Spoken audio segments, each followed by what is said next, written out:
What's up everyone and welcome to another dungeon boss guide for World of Warcraft Dragonflight, which is Neltharus. Percy, not my favourite as we're currently now on season 4, either way, let's get down to business. So the first boss is going to be the fiery ball of Floof, which is Magma Tusk. The main ability that he does will be his Magma Tentacle, which is able to increase lava spray damage by 100%. Lava spray targets a player at random and does front wide cone damage, so make sure that you're not cleaving any of your party. The fiery floof will also do blazing charge, which, as the name suggests, does a charge by the random wall. Now of course folks, don't be in front of the charge because bad things will happen.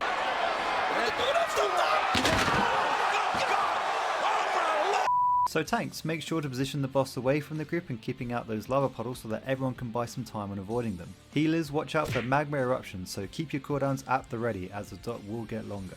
This goes for the DPS too, and to try and hone those cooldowns, make sure to stand between the boss and the wall that's close to him to reduce the distance fiery floof will charge.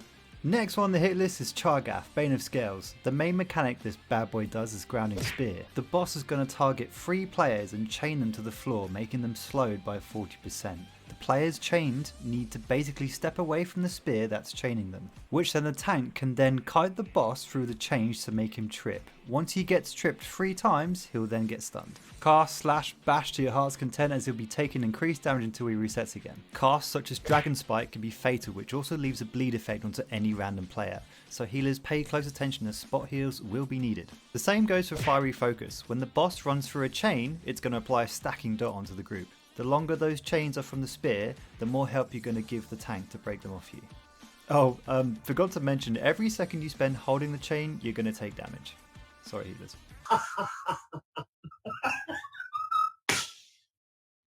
Moving swiftly on, up next will be Forge Master Gorek. Top priorities is going to be Might of the Forge. The main mechanic is that he simply returns to his anvil and does his own version of Hammer Time.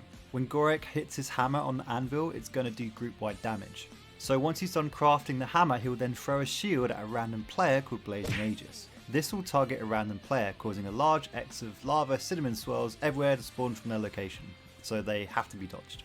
Overall, healers keep topping people up when Gorek is causing group-wide damage with the hammer, while avoiding cinnamon swirls on the floor. Tanks, be on the lookout for Blazing Hammer, as this is your main move to watch out for and causes a knockback on you. Afterwards, the boss will then leap towards you, dealing a lot of physical damage, so try and reduce this with defensives as much as you can. Last boss on the list is Warlord Saga. Firstly, watch out for the twin attacks, which are the white frontal cones, so avoid these at all costs. The boss will cast Burning Ember, which spawns an ad as well as a large puddle of lava.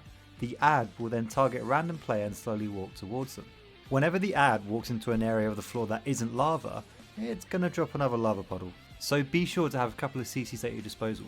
As soon as their fixate ends, they'll disappear so you can prioritise the boss again. Another main mechanic is Magma Shield. Now and then the boss is going to shield herself. The way to break the shield is to rummage and grab all the piles of gold around the area and collecting different items. These items deal heavy damage to that shield, which can help you break it faster. On a side note, DPS, try not to pick up too many of these in a row if your group doesn't have a curse to spell. Otherwise, the healers have a less chance of controlling the amount of ticking damage the group's going to face. So yeah, it's gonna hurt guys, it's gonna hurt. And then sooner or later you'll have done the Neltharus dungeon just like that. Great job, high five, more news at 10. So as always folks, thank you again for watching. Be sure to keep an eye out on the new dungeons coming up shortly for season 4. As always, stay tuned and happy dungeoning.